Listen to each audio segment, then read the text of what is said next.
The YouTube of 2016 is not the YouTube of 2026. So when it comes to ideation, I've coined topic, title, thumbnail, and timing. And that's kind of an industry staple. So it depends on what tool you're going to use to address each of those problems. So you want a tool that can help you with topics. You can go with a couple of directions on that.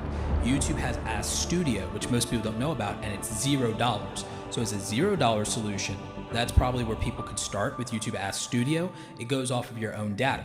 The limitation is it will not tell you about your competitors or other people in other niches. So if you want to go outside of that and you don't want to just go off of your own content, or if you're just starting, then Ask Studio may be pretty limited for you. So then your next option is people would go to the general broad AIs of like Claude, ChatGPT, or Gemini, but that's not going to be YouTube specific context unless you already have YouTube specific information to give it. So the better option there is to use a tool like either vidIQ, which sponsors you, or 1 of 10 who I've worked with. And so those would probably be your two best tools to do competitor analysis and research, to qualify your topics, build out your content pillars, or even get inspired for outliers. Then you got to go to titles. And then when it comes to titles, you can use a tool, or you could just check your own gut with the tool. And then after that, thumbnails, you could go the handcrafted route with some AI supplementation if you're already using ChatGPT, or something ChatGPT, if you're already using Canva or Adobe. Both of them let you work by hand with AI assisted tools as well. Or you can go straight to AI generation. You can do that either with the tools we already mentioned, or you could use one of these AI image generators. You could use Firefly, you could use ChatGPT's image using Banana. Anything you want there. But so I would tell people for that, instead of it's going to do all the work and do my thumbnail for free, think about this. You can just actually finally do some of the photo retouching, highlights, and do the relighting just on your photo to make that look better. And even just doing that would make your thumbnail like 100 times better. You've seen that before people have a well laid out thumbnail, but the photo is just looks flat. It looks flat, no contrast, not sharp enough. And by the way, now YouTube lets you do 4K thumbnails. Super important. If you still do long form instead of shorts and streaming, the 4K thumbnails are really important for having that higher quality thumbnail on a television screen, which is where the traffic is now. And I would basically just tell it to retouch your photo and to focus on sharpening the eyes, hair, lips, and nose. And I would tell it to bump up contrast and just make this more attractive while not structurally altering my face or anything about me.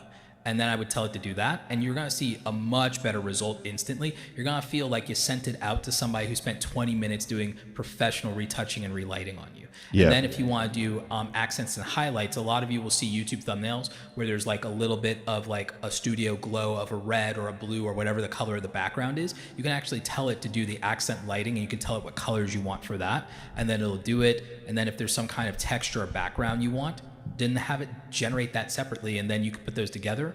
Then you could do whatever text you wanted. And I would tell people, think of it like a show and move away from the YouTube you grew up with where it's these 5 and 10 minute videos. There are formats where you can still, I'm telling you, you can still make 5 and 10 minute videos, but think about it. The biggest YouTubers have all moved to the television show format, Sean, of doing like 18, 22 minutes, 24 minutes, 45 minutes. It's not an accident. It's because they themselves have seen that their content is being watched more on these television sets. In fact, YouTube content is now being syndicated on Amazon Prime. You see it from Preston, not just Mr. Beast, but you see it from Preston and other people, Ryan Trahan, and their stuff is there just like a regular TV show. And it is. They're building it where they can do deals for distribution in the streamers. And even if you're a small YouTuber who's never going to get that kind of distribution deal, you should still be thinking in that way in terms of being able to dominate the trend and the platform and how people are consumed, because the majority of people watch those content creators. So they're kind of dictating the mode of how people watch content. Sean, the output necessary to really truly be successful with shorts,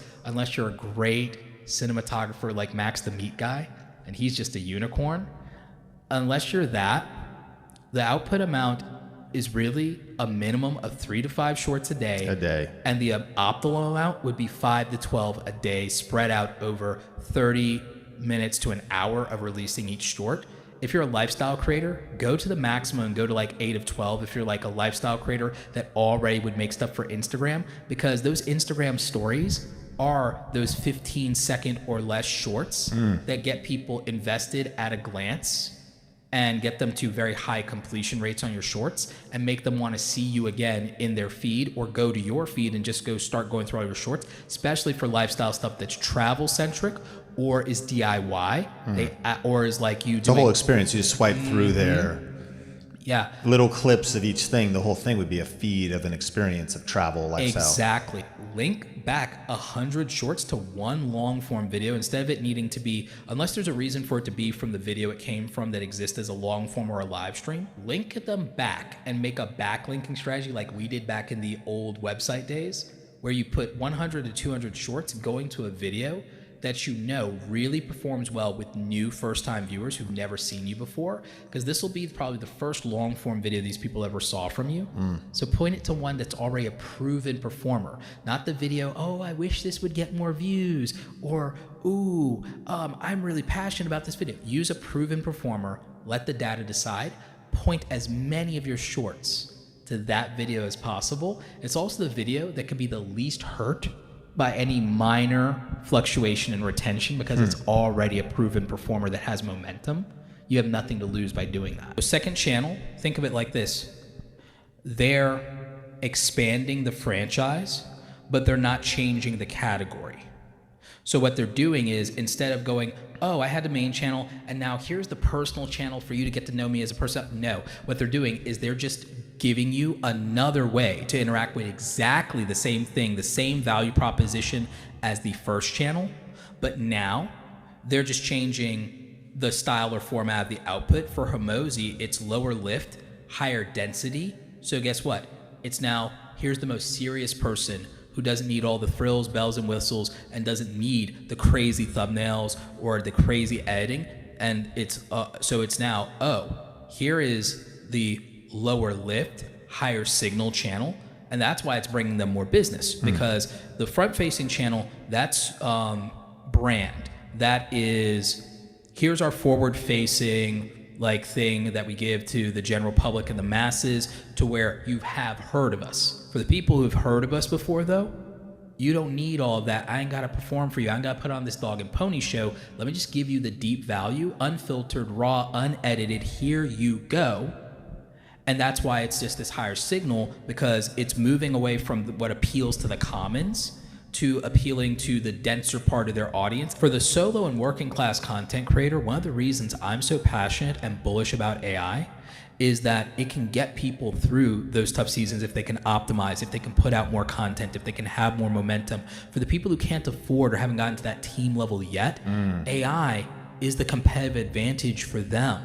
And it really can scale that working class content creator who only has 10 hours a week, 20 hours a week. It's really there for them. For that person, I'm not telling you to take yourself out of your content, but if there are things that it allows you to show up in the way that you need to instead of not at all, or show up somehow instead of not at all, imperfect as it might be, then that's better. Because I can tell you, the thing that derails your content the most is just not uploading, just not posting.